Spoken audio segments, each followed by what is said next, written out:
Education is supposed to be a solution for inequality. However, if education is only provided in certain areas, it becomes a cause of inequality. We should make sure no child gets left behind. So I believe we have to eliminate three main hindrances that block quality education. The regional disparities between urban and rural areas are main obstacles to education. Regionally isolated schools receive very little governmental support. Government budgets are distributed to cities first because they favor the development of urban elites. Resources such as classrooms, textbooks, or teachers are in low quality in rural areas. Also, cultural and language differences aren't considered in rural education. Teachers tend to ignore the cultural differences and language barriers. The society needs fair distribution of government funding to all regions. Also, there has to be specific requirements for rural education to reflect cultural backgrounds.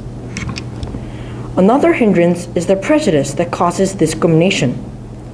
Gender stereotypes and norms still exist all around the world. Especially in developing nations, people believe women have to be housewives and don't need education. Globally, among the 124 students out of school, 63 are women. More than half of the uneducated population are prevented from learning because of sexual discrimination. Not only gender, but race and disabilities can also be a reason for discrimination.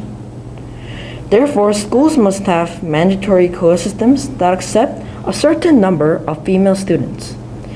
In countries like Jamaica, Tanzania, and Papua New Guinea have started to use quota systems for a change. Entering the abusive environment of child labor also hinders education.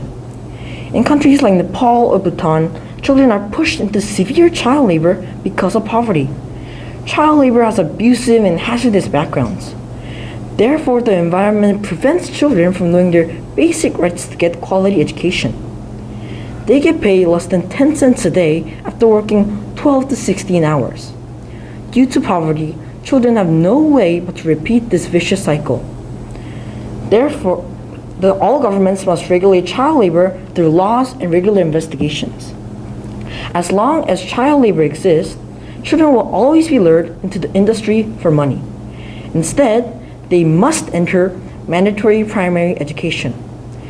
Everyone desires a world where they get equal happiness. For this dream to come true, we must realize the sustainable goals in the global society. The first step must be quality education. Thank you very much. Thank you. When you were researching your speech, Yes. you were looking at child labor. Yes. How did it make you feel when you were reading about children having to work all day? I didn't know about these stuff actually, but when we see television, and we all see these advertisements related to they're living a poor life and having a very hard time. Seeing this, I got kind of curious. Do these kids get like the same thing as us? So I thought we have to solve this out in the global society because we all deserve the same thing, and we have the power to get equal education to everybody. So I got interested in this topic, so I put it in one of the hindrances. And one question, do you think in Korea, they have pretty good education, but most people go to school in Korea, 98% is literate. Where do you think that inequality exists in your country here, in terms of education? I think in kind of Korea, there's kind of these prejudice between men and women. Okay. Because I think it's because of the prejudice that came from history, but usually women don't get the same deserve as men get in the Korean society and education. So I believe these kinds of hindrances exist in Korean education.